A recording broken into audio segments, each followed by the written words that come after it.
Did you know there's three stages of divorce before you can reach your most dominant life? That's right. Here in Divorce to Dominance, we talk about divorced men and how they process divorce in their lives. But let me tell you about those three stages that you need to go through before you can live a dominant life. Stay to the very end so that you can see the final stage.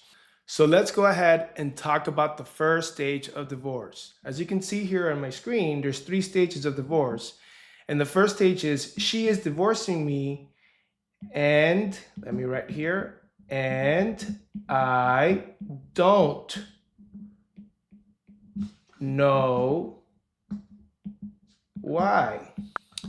So, yes, this is the first stage. And I don't know why. Now, most men stay stuck in this stage. For a very long time, I was in this stage as well. Why is she asking for space? In my case, she didn't ask strictly for a divorce. She asked for space. Gave her a few months, and I said, look, I'm not going to play this game anymore. I'm going to go ahead and file for divorce. But the first stage where people are, they're always thinking like, what happened? Where did I go wrong? I don't know what happened. Why is she so upset? Usually these things don't happen overnight. They fester throughout months, most likely years, where the woman just kind of gives up on the relationship, and then she pulls out. And men, for the most part, are completely clueless. But this is the first stage. Now, what happens in this stage is that you kind of become somewhat of a victim. Victim. Now, if you stay in this stage of being victim mentality, you're going to stay stuck there and you're not going to move forward. You're going to be looking at her as to why things went wrong. Oh, it's because she's an avoidant. Oh, it's because she's anxious. Oh, it's because she has childhood trauma. Oh, it's because she hasn't healed her inner child. Oh, it's because she met another man and he's better than I am. And the longer you stay in this stage, the longer you delay your opportunity to grow and to dominate the life that you want to dominate. And like I said, a lot of guys just spend a lot of time here. They're just in this victim stage of what happened, where did I go wrong? And it's okay, because as you'll see the next two stages, it's okay to be in this stage for a while as you start trying to saying like, what happened, what happened, It seemed like from one day to the next. I mean, that happened to me. We went on a trip, and then 2 months later, she's asking for space, and I'm just like, what happened? But now I know that it had been coming for a while. So don't stay stuck in this stage of I don't know why. I don't know why. You can be there for a while, maybe a few weeks, no more than 2 months, I would say. Try not to be there too long.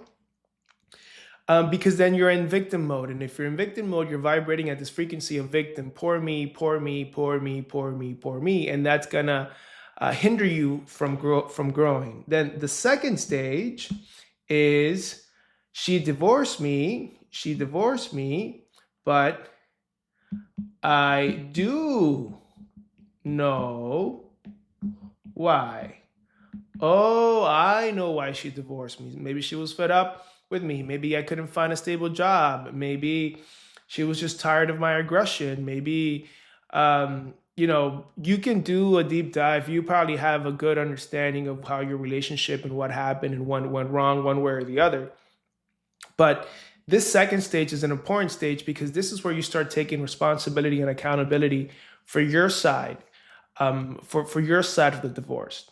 And as we talk more and more about this, you'll see how divorce is a blessing for you as the man. It's a blessing for you. And we're going to get to that. I know it might not be easy for you to hear right now as you're going through this process.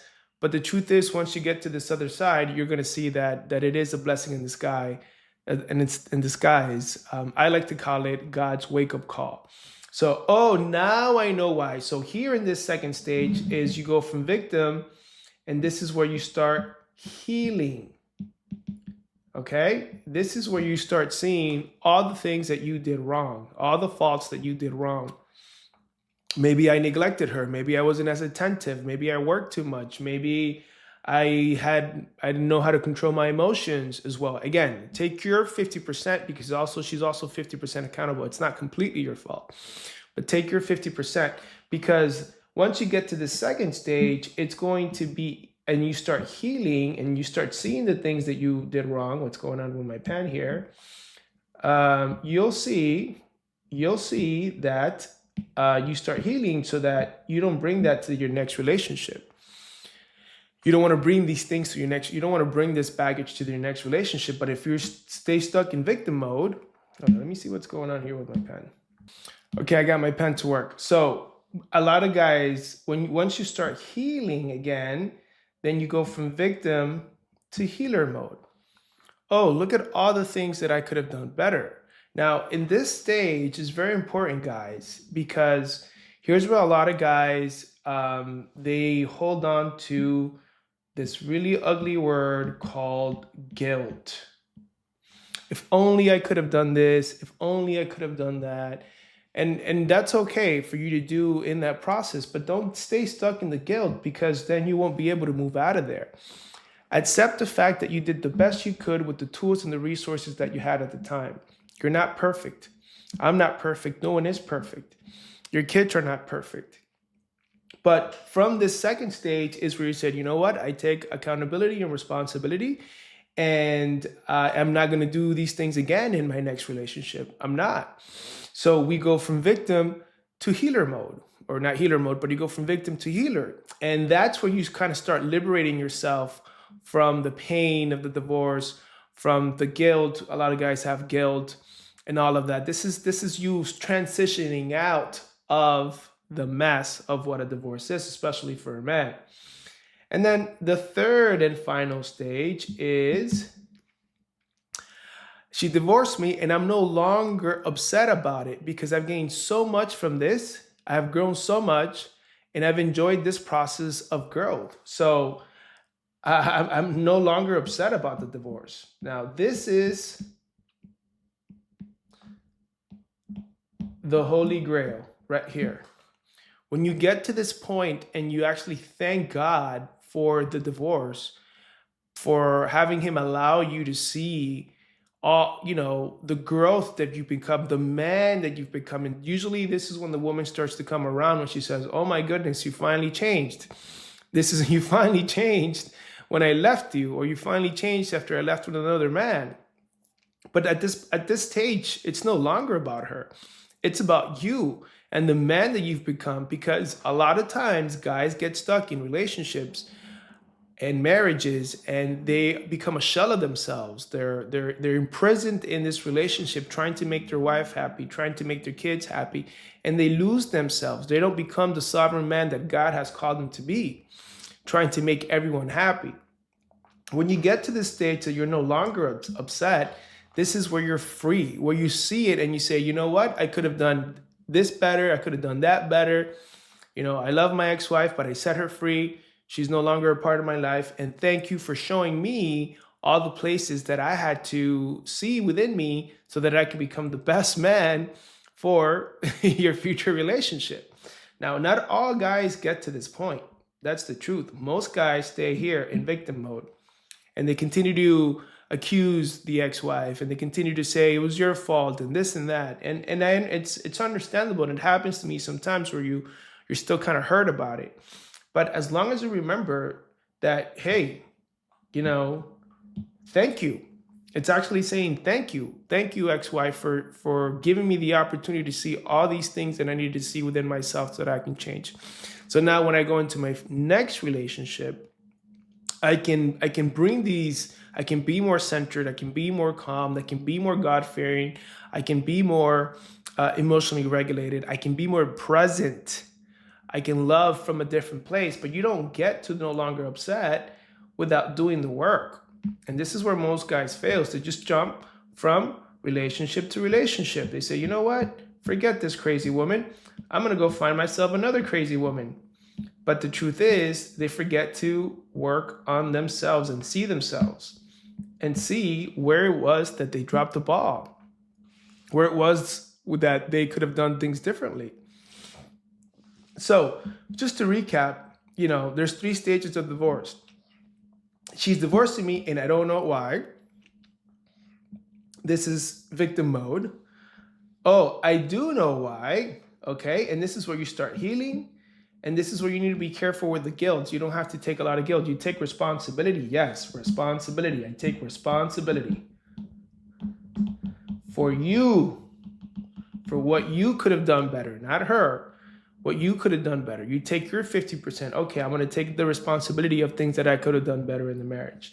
And then from there, you jump to the liberating stage, which is I am no longer, she's divorcing me and I am no longer upset. It's almost like, thank you for divorcing me, because now you've actually set me free. And not only from the relationship, but from myself, because I've been able to find myself. I've been able to search for the man that God has been calling me to become. And this is where I'm at now, and this is where I hope you guys could be. And if you guys need help getting to this point where I'm no longer upset, and you transcended the pain and you transcended the suffering, and you're actually thankful to God and the universe and to your ex for giving you this gift, if you guys need some help with that and getting past the pain of divorce and restoring your identity and reclaiming your power, then go ahead and click on the link below so that we can schedule a call to see if you're a good fit for our program.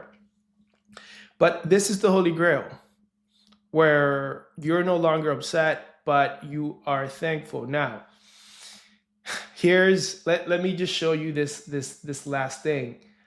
What is, if you're upset, or if you're happy that you're divorced, not necessarily happy, but that you are okay and accept what happened, and you're no longer upset about it, and you're saying, I'm moving forward because look at everything that I'm learning, and look at everything that I've gained. Now, being upset, it's almost like vibrating at the frequency of fear. Why did this happen? I want her back. My family, please don't go. What could I have done differently? If only I would have bought her more gifts, vacations, this, that, the other. It really doesn't matter at this point. But what I'm saying is that you're vibrating at the frequency of fear. Now, it's actually not happy. Let me go ahead and delete this. It's not happy. It's thankful. When you're thankful, okay? I am thankful. Actually, thankful is one F. So I'm thankful for what happened. At what frequency are you vibrating? What's the emotional frequency that you're vibrating? You're vibrating at the frequency of love. And you guys know this. God is love. You vibrate at this frequency, at the frequency of love. That's where you vibrate. Come on, pen. So you're vibrating at the frequency of God when you're thankful. But when you're upset and you're fearful, you're vibrating at a frequency of separation, of not oneness. So just keep this in mind. And look, it happens to me sometimes. Sometimes I get triggered. Sometimes I fall back into the victim identity. But understanding that this is for the betterment of you, taking full accountability and responsibility and healing the parts of you and doing the things that you could have done differently they are what are going to make you a dominant man. Now, you still got a life to live. This is not the over. So take it as a learning experience. Do the best you can and step up. So these are the 3 stages of divorce. If you're interested in working with me, like I said, the link in the description. If you find this video helpful, send it to someone that might need it, especially going through the tough time of divorce and trying to get past the pain. And I will talk to you next time. Until next time, take care now. Bye-bye then. And remember who you are.